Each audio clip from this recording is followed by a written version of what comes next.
We build our cities on top of history, layer by layer. But sometimes we build cages around things that should have stayed buried.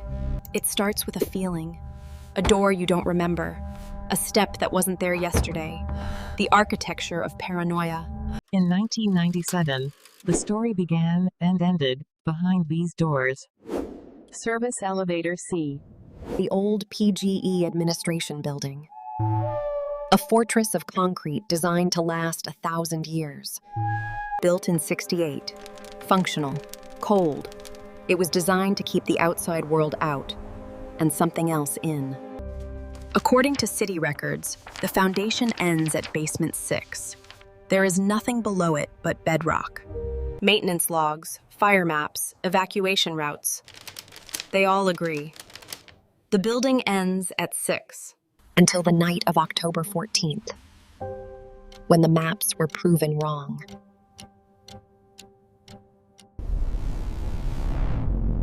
Leon Voss and Derek Hargrove. Just 2 technicians on a graveyard shift. The job was simple. Check the ventilation shafts at the very bottom of the shaft. Going down into the earth. B1, B2. The cables groaned like they were holding back a heavy weight. It should have stopped here, at the bottom.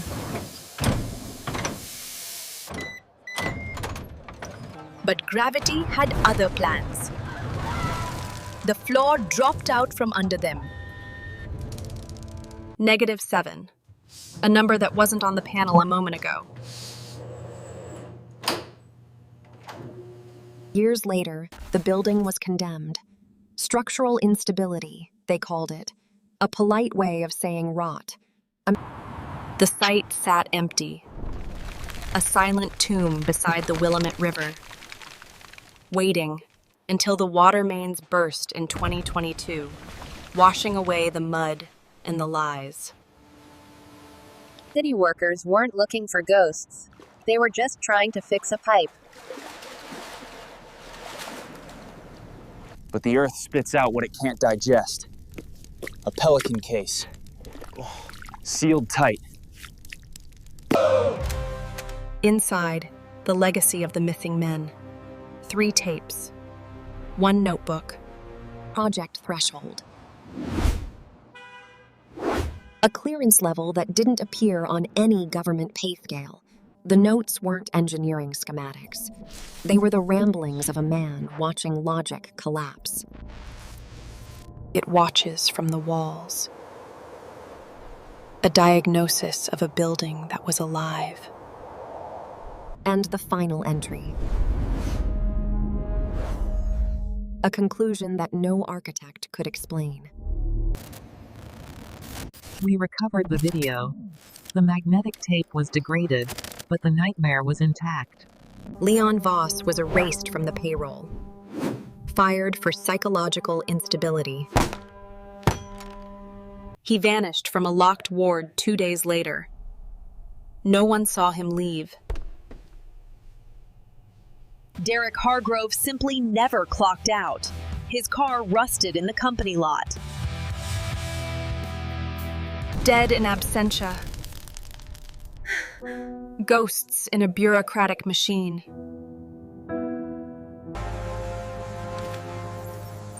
But they didn't disappear. We know exactly where they went. Tape 1. The Descent.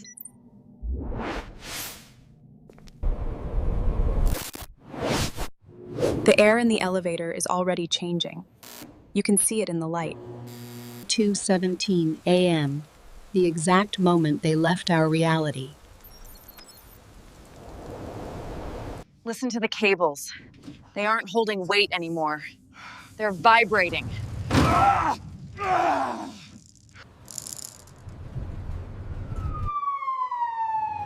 And then, arrival.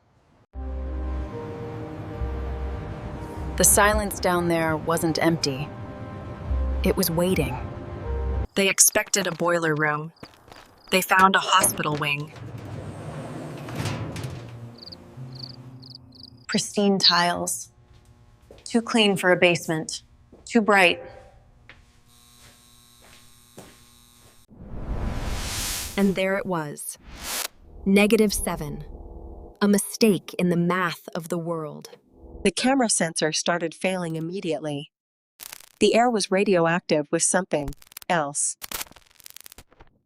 Derek knew. He felt it in his teeth.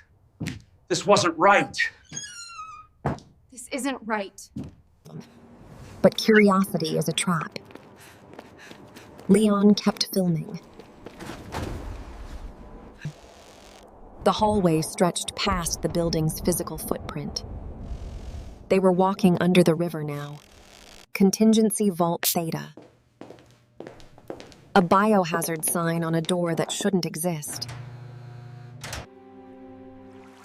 Look closer. At the floor. The tiles aren't solid. They're soft.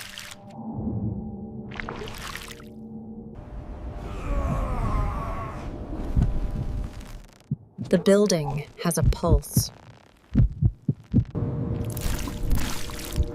They were walking inside a vein.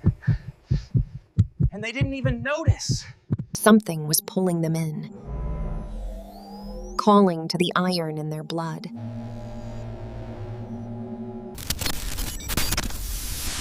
Tape 2. Time starts to break. No more corridor. Just a void. Ribs of concrete. Curving inward. Like the chest cavity of a god.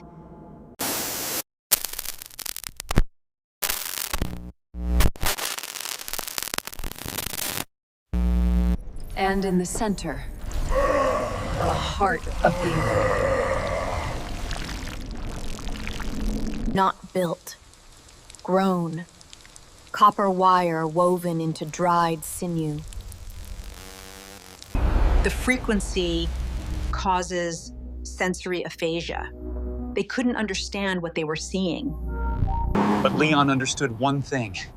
It was alive. Derek, it's breathing. Inhaling our atmosphere. Exhaling. Spores. The beds weren't for patients. They were for raw materials. Humanoid. But unfinished. A rough draft of a person. No eyes. No mouth. Just smooth, wet clay waiting for a sculptor. Except one.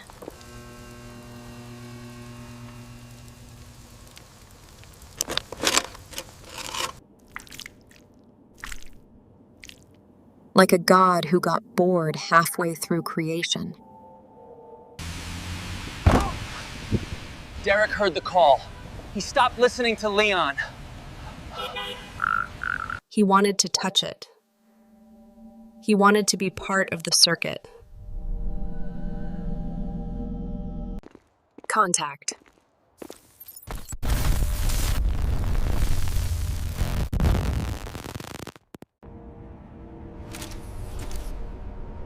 When the camera stabilized, the man named Derek was gone. Translucent skin. Eyes like black glass. He had been rewritten. He spoke, but the words were backward. A language for things that live in reverse.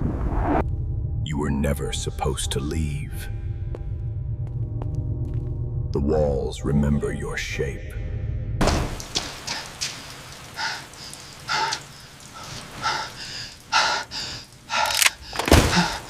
Leon was alone. Trapped in the dark, with something that used to be his friend. The infection wasn't just in the walls anymore.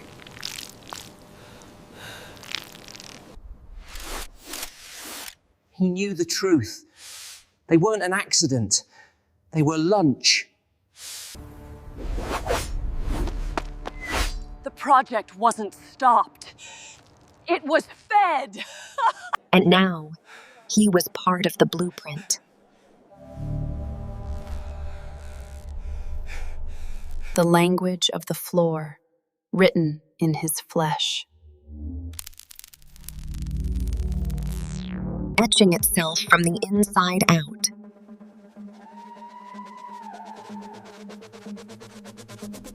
It's learning me. It's rewriting me from the inside. It's learning me, he said. It's reading my code. His last words weren't a goodbye. They were a warning. Then, darkness.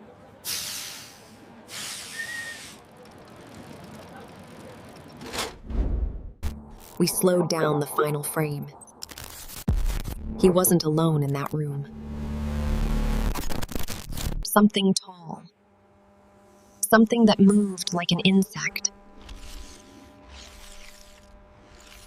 It had been watching them the entire time.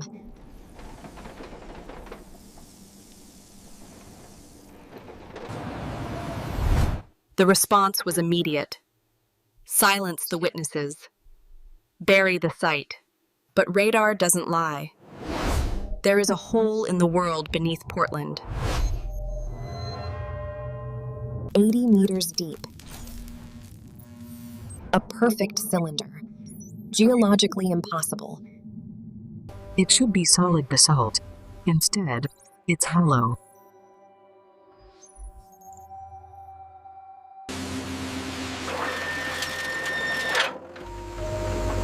We took a core sample. We didn't hit rock.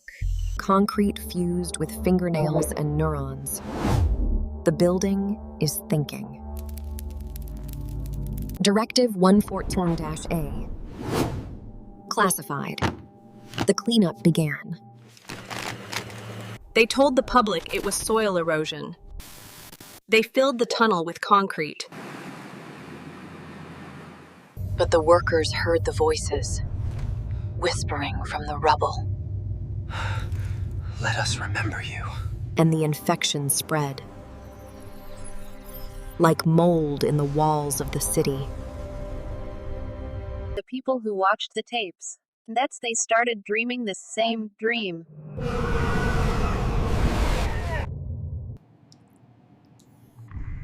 Then the markings appeared. The script was viral. One message before the end. We checked the files again. They were clean, as if Florna 7 never happened. But the power grid remembers. 37% excess energy. Feeding a substation buried under a landfill. Powering a ghost. Some say it was a Cold War experiment in weaponized geometry. Others say we drilled too deep and hit something that woke up. Leon's theory was simpler. Reality tore, and it used us as thread to stitch it back together. It's easy to dismiss. An urban legend. A glitch. Until last week. A new building. A new maintenance call. The numbers appeared again. -7.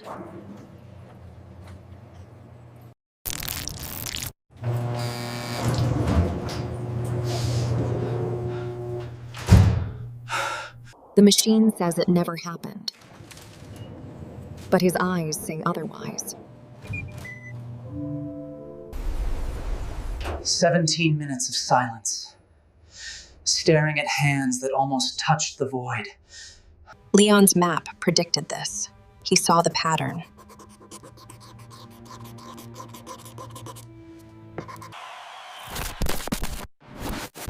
It's not just one building. It's a network. Hundreds of calls. The door wasn't there. The hallway is breathing. floor made of 7 isn't as you go to. In the quiet basements. In the empty offices at night. Next time the elevator flickers, don't look at the panel. Because if you see the number 7, it's already too late.